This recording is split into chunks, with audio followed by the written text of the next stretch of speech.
नमस्कार दोस्तों, आप सभी का स्वागत है दिल दहला देने वाली हॉरर कहानी में। आज की जो भूतिया कहानी है यह आज से करीबन 40-45 साल पहले की सच्ची घटित कहानी है। इस कहानी में आप जिस आत्मा से मिलोगे वह आत्मा सालों बाद लौटा सिर्फ और सिर्फ अपना बदला लेने के लिए, और उस आत्मा ने एक घर से बदला नहीं लिया, उसने पूरे गांव वालों से बदला लिया, सिर्फ और सिर्फ यह बोल के कि तुम लोगों ने मुझे क्यों नहीं बचाया, मुझे क्यों छोड़ दिया तड़पने के लिए। और उस आत्मा ने कहा कि मैं गांव के किसी भी इंसान को नहीं छोड़ूंगा, मैं पूरा का पूरा गांव विनाश करके जाऊंगा, ऐसे में शांत नहीं होऊंगा। आज की जो भूतिया कहानी है ना, इसे आप कंप्लीट सुनोगे तो आपके रोंगटे खड़े हो जाएंगे, क्योंकि बहुत ही ज्यादा खतरनाक है। और आज मैं शेयर करने वाली हूँ अपने मैके की सच्ची घटित कहानी। इस कहानी को मेरी दादी ने मेरे साथ शेयर किया जब मैं छोटी थी, क्योंकि यह भूतिया घटना मेरे जन्म के काफी टाइम पहले की है। मतलब हमारे गांव में ही एक नई नवेली दुल्हन आई थी, जिसकी बहुत ज्यादा तारीफ हो रही थी। उस गांव में सारे लोग उसे देखने जाते थे और लोग बोलते थे कि हाँ, सच में बहुत ही ज्यादा सुंदर है, बहुत ज्यादा गुणी है। दादी ने भी उस औरत की बड़ाई सुनी थी। धीरे धीरे टाइम निकला, फिर गांव में पता चला कि वह औरत प्रेग्नेंट है और उसकी डिलीवरी का समय एकदम पास में आ रहा है। इसीलिए वह औरत अपनी बहन को बुलाई है सेवा सत्कार वगैरह करने के लिए। यहाँ तक तो सारी चीजें ठीक थी, लेकिन जो उसकी छोटी बहन थी जिसका नाम था संध्या, वह आके अपने बहन के यहाँ ही रह गई। वह कभी लौटी ही नहीं अपने घर। जब संध्या आई थी अपनी बहन की सेवा करने, उस समय उसकी बहन प्रेग्नेंट थी 7वें महीने।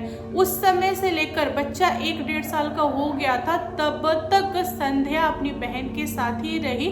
संध्या के घर वाले आए उसे बुलाने के लिए, लेकिन संध्या अपने घर नहीं गई। संध्या ने अपने घर वालों को यह जवाब देके भेज दिया कि मैं अभी नहीं आऊंगी, मैं यहीं पे रहूंगी जब तक बच्चा 4-5 साल का ना हो जाए। और मेरे रहने से ये फायदा है कि मैं अपनी बहन की देखभाल कर लेती हूँ, बच्चा अभी छोटा है तो मैं वो भी देख लेती हूँ, क्योंकि बहन के घर पे कोई दूसरी औरत नहीं है। संध्या के घर वाले कई बार आए बुलाने के लिए, लेकिन संध्या नहीं गई, इसीलिए संध्या के घर वाले भी आना बंद कर दिए। धीरे धीरे टाइम निकला, जो बच्चा था वह 1.5 साल का था, और यहाँ पे संध्या खुद अपनी बहन शालिनी को घर से बाहर निकलवा देती है, क्योंकि संध्या का अफेयर हो जाता है उसके जीजा के साथ। संध्या अपने ही जीजा को बहुत पसंद करती है, शादी करना चाहती है, इसीलिए उसने प्लानिंग किया अपने ही बहन के खिलाफ और उसे घर से निकाल दिया। एक दिन संध्या का जीजा अपनी वाइफ को बोलता है कि मेरा बच्चा मुझे दो और तुम यह घर छोड़ के चली जाओ, मुझे तुम्हारी जरूरत नहीं है। संध्या की बहन शालिनी घर नहीं छोड़ रही थी, वह बोल रही थी अपने पति को, मैं आपके चरणों में रहूंगी, मुझे घर से मत निकालिए, मैं कहाँ जाऊंगी, मैं क्या करूंगी, जो कुछ भी है मेरे लिए आप है और यह बच्चा है, मुझे मत निकालिए। फिर भी उसके पति को उस पर तरस नहीं आया। उसने अपनी ही वाइफ को सीमा पार करा दिया, यानी कि गांव का जो सीमा होता है ना, उससे बाहर निकाल दिया। उसके बाद संध्या के बहन के साथ क्या हुआ किसी को कुछ भी नहीं पता। इधर संध्या अपने ही जीजा से शादी करके इसी गांव में रह जाती है और अपने बहन के बच्चे को पालना स्टार्ट कर देती है। वह लड़का करीबन हो जाता है 11 साल का। उसके बाद उसके साथ भी बहुत बड़ा कांड हो जाता है। गांव वाले तो ऐसा बोलते हैं कि संध्या ने ही उसे जादू टोना करके मार लिया। अब इसमें कितनी सच्चाई है मुझे तो नहीं पता, मतलब गांव वाले ऐसा बोलते हैं। गांव वालों का कहना है कि संध्या बहुत टाइम से जादू टोना वगैरह का प्रैक्टिस कर रही थी। जब उसका प्रैक्टिस पूरा हो गया, उसके बाद उसे एक बलि चाहिए थी, वो भी अपने खून का, और यहाँ पे संध्या को कोई बच्चा नहीं था, इसीलिए उसने अपने ही बहन के बेटे को दे दिया। जो डायन होती हैं उनकी विद्या तभी पूर्ण होती है जब वह अपने ही खून को चढ़ावा में दे दे। यहाँ पे संध्या का बच्चा नहीं था। अगर दूसरी तरह से देखें तो संध्या की बहन यानी शालिनी का बच्चा था और संध्या और शालिनी दोनों बहन थी, तो खून एक ही हुआ। इस तरह से उसने शायद चढ़ावा में दिया था, लोग ऐसा ही बोलते हैं। उसके बाद से वह पूरी तरह डायन हो गई थी। उसको बहुत सारी विद्याएं पता थी। वह गांव वालों को बहुत ज़्यादा परेशान करती थी, मतलब टॉर्चर करती थी। कभी भी किसी को भी देख के कुछ भी बोल देती थी और अगले दिन उस इंसान के घर पे कोई ना कोई घटना घटित हो जाती थी। गांव वाले उसे डायन डायन बुलाया करते थे। संध्या के घर के सामने एक कुआं था और पूरे गांव वाले पानी वहीं से निकालते थे, क्योंकि उस कुएं का पानी मीठा था, अच्छा था, तो लोग निकाल निकाल के पीते थे। लेकिन कुछ समय बाद गांव वालों ने उस कुएं के पानी का यूज करना बंद कर दिया, यह बोल के कि संध्या ने उसमें जादू टोना वगैरह किया है और हम लोग का घेग निकल रहा है, यानी कि गला मोटा हो रहा है, गला काफी आगे निकल गया है। लोग इस चीज से बहुत ज्यादा परेशान थे और पूरे गांव वालों ने संध्या को डायन साबित कर दिया था। गांव वाले उससे कोई भी नाता नहीं रखते थे। फिर कुछ महीनों बाद गांव वालों को पता चलता है कि संध्या प्रेग्नेंट है। फिर गांव वालों ने कहा कि इतने सालों तक संध्या को बच्चा नहीं हुआ, अभी हो रहा है, इसका मतलब यह कि संध्या अपना कुल बढ़ाना चाह रही है, उसे भी जादू टोना वगैरह सिखाएगी। हम लोगों को इकट्ठा होकर उस औरत को गांव से बाहर निकाल देना चाहिए। सारे गांव वाले इकट्ठा हुए। उसके बाद वह मुखिया के पास गए और बोले कि मुखिया जी, संध्या को यहाँ से निकालिए, गांव से हटाइए, वरना वह अपनी जादू टोना वाली विद्या अपनी पीढ़ी को देगी और यह चीज कभी खत्म नहीं होगा। पूरे गांव वाले हमेशा परेशान होंगे। यहाँ पे मुखिया जी ने गांव वालों को समझाया और बोला कि देखो, कोई रीजन होना चाहिए निकालने के लिए। सिर्फ डायन कह देने से डायन नहीं होता है। कौन साबित कर पाया है आज तक? अगर हम कुछ बोलने जाएंगे तो वह लड़ जाएगी और हमें कोई अधिकार नहीं है निकालने का।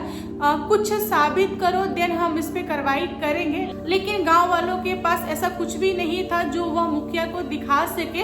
इसी तरह यह मामला यहीं पे दब गया और संध्या को कुछ टाइम बाद एक बहुत ही प्यारी बेटी होती है जिसका नाम है नेहा। संध्या को सिर्फ और सिर्फ एक ही बच्चा था, वो भी कई सालों बाद हुआ था। तो संध्या ने नेहा की परवरिश काफी अच्छे की। नेहा की एज हो चुकी थी 16 साल की और नेहा के साथ भी बहुत बड़ा कांड हो गया। एक दिन संध्या सोए सोए दुनिया छोड़ दी। गांव वालों को नहीं पता कि संध्या के साथ क्या हुआ। गांव वालों ने अंदाजा लगाया कि संध्या डायन है, तो उसके पास जितने भी भूत प्रेत वगैरह थे वे सारे आजाद हो गए होंगे और उन्हीं भूतों ने संध्या को मार दिया होगा। अब इसमें कितनी सच्चाई है मुझे नहीं पता। यहाँ पे नेहा अकेली पड़ गई, वह और उसके पिता, बस दो ही लोग थे घर में और गांव वाले जो थे वह बहुत ज्यादा परेशान थे।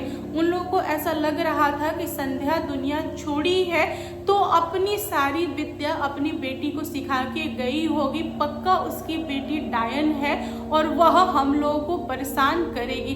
गांव वाले थे अलग अलग तरह की बातें सोच रहे थे। संध्या के पड़ोस में एक बच्चा हुआ था जो कि हेल्दी था, सब कुछ सही था।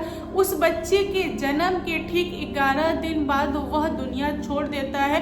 फिर पूरे गांव वालों को शंका हुआ कि संध्या की जो बेटी है नेहा, उसने ही जादू से मारा है, क्योंकि बच्चा हेल्दी था और वह बिना किसी कारण दुनिया छोड़ा है, इसका मतलब उसी ने किया है। गांव वाले तो भड़के ही थे। जो पड़ोसी थे संध्या के वह बहुत ज्यादा गुस्से में थे।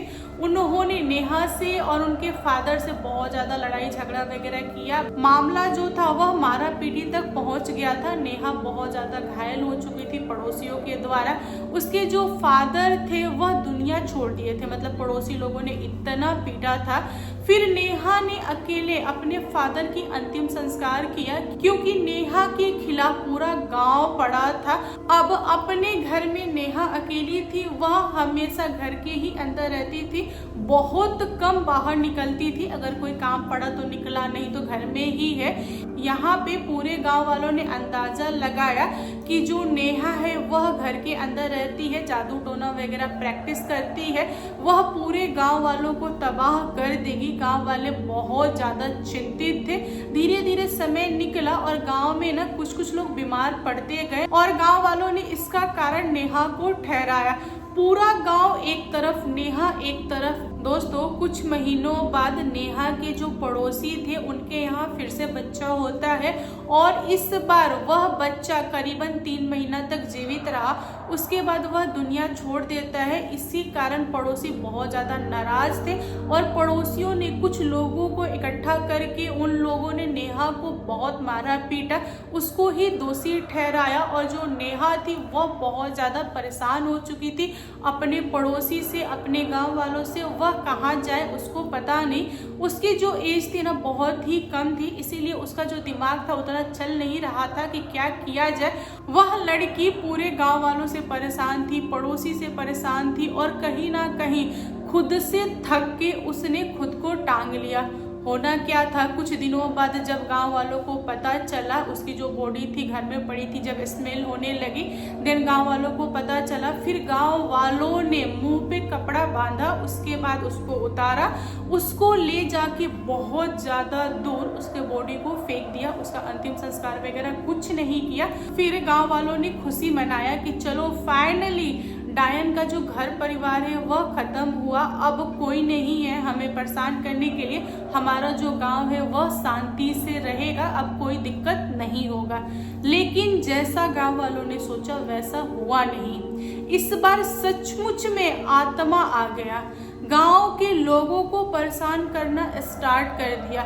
सबसे पहला शुरुआत जो हुआ वह नेहा के पड़ोसी के साथ हुआ। नेहा के पड़ोस में जितने भी लोग थे सारे लोग एक एक करके बीमार हुए। उसके बाद से वह दुनिया छोड़ते गए। गांव वालों ने स्टार्टिंग में इसे इग्नोर किया। उन लोगों को लगा कि इंसान बीमार पड़ा होगा इसीलिए दुनिया छोड़ दिया, लेकिन ऐसा था नहीं। दोस्तों, गांव में धीरे धीरे ज़्यादा लोग दुनिया छोड़ने लगे। तब लोगों ने नोटिस किया कि हमारे गांव के ऊपर किसी भारी आत्मा का साया है। फिर गांव वालों ने तांत्रिक को बुलाया, तांत्रिक आया और वह गांव के बीच में सर्कल बनाया। उसके बाद उसने अपनी विद्या यूज किया। उसके बाद उसने बताया गांव वालों को कि हाँ, आप लोग सही सोच रहे हैं, इस गांव के ऊपर बहुत भारी आत्मा है और वह आत्मा बहुत ज़्यादा गुस्से में है, वह किसी को नहीं छोड़ेगा। क्या आप लोगों ने किसी के साथ बुरा किया है? यहाँ गांव के हर एक इंसान सोच में पड़ गए। उन लोगों को नहीं समझ रहा था कि हमने किसके साथ बुरा किया है। गांव वालों ने बोला कि नहीं, हमने तो किसी के साथ बुरा नहीं किया है।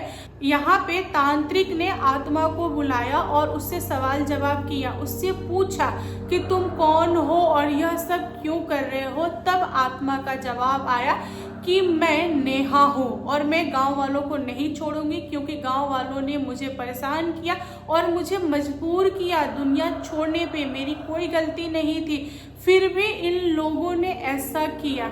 जब तांत्रिक ने नेहा का नाम लिया तब गांव वाले चौंक गए, क्योंकि गांव वालों ने कभी भी तांत्रिक को नेहा के और नेहा के फैमिली के बारे में नहीं बताया था। तांत्रिक को कैसे पता चला कि नेहा के साथ बहुत ज्यादा बुरा हुआ?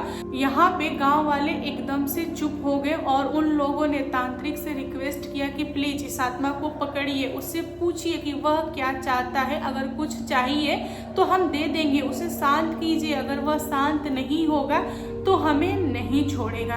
फिर आत्मा ने बोला कि नहीं, मैं शांत नहीं होऊंगी, मैं इन लोगों को मार के ही दम लूंगी, क्योंकि इन लोगों ने मुझे मजबूर किया दुनिया छोड़ने पे। इन लोगों ने मेरी माँ को हमेशा डायन बोला।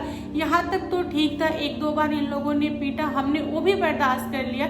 हर छोटी छोटी चीज को लेके पूरे गाँव वाले मुझे दोषी ठहरा रहे थे। इनको थोड़ा भी तरस नहीं आया मेरे पे। मैं अकेली थी, फिर भी इन लोगों ने मुझे नहीं छोड़ा। इसकी वजह से मैं इन लोगों को नहीं छोड़ूंगी। आत्मा जो था वह बहुत ज़्यादा गुस्से में था। उसने कई लोगों को मारा भी था, इसीलिए वह बहुत ज़्यादा खूंखार हो गया था। लेकिन तांत्रिक भी कम नहीं था। उसने पूरे गांव वालों को बोला कि आप लोग माफ़ी मांगिए, आप लोगों ने बहुत बड़ी गलती किया है। फिर पूरे गांव वालों ने उस आत्मा से माफी मांगा, फिर भी आत्मा शांत नहीं हुई। तांत्रिक को लग गया कि आत्मा ऐसे शांत नहीं होगा, इसीलिए उसने आत्मा को पकड़ लिया, अपने कैद में ले लिया और उसके बाद बोला कि चलो मैं तुम्हें कहीं और स्थान देता हूँ, गांव वालों से गलती हुआ है, मैं इस चीज को मान रहा हूँ, लेकिन तुम क्या कर रही हो, तुम भी तो बदला ले रही हो ना, तुम हर एक इंसान को मार दोगी तो यह कहाँ का न्याय हुआ। बेहतर होगा कि इस बात को यहीं पे खत्म करें। ज्यादातर दोषी तुम्हारे पड़ोसी थे जो कि तुमने बदला ले लिया है, बात को यहीं पे खत्म करो। फिर तांत्रिक ने आत्मा को लिया, उसके बाद से वह गांव छोड़ के चला गया। अब आत्मा कहाँ है किसी को नहीं पता। दोस्तों, हमेशा से मेरी भी रुचि रही है जादू टोना भूत प्रेत वगैरह में, इसीलिए मैं हमेशा दादी से, बाबा से, नानी से सवाल करती थी क्या आत्माएं होती है, क्या डायन होती है। दिन मेरी दादी ने इस चीज को बताया था। मैंने दादी से 2 बार 3 बार पूछा था कि दादी क्या यह सचमुच में यहाँ घटित हुई थी, तो दादी ने बोला कि हाँ हुआ था।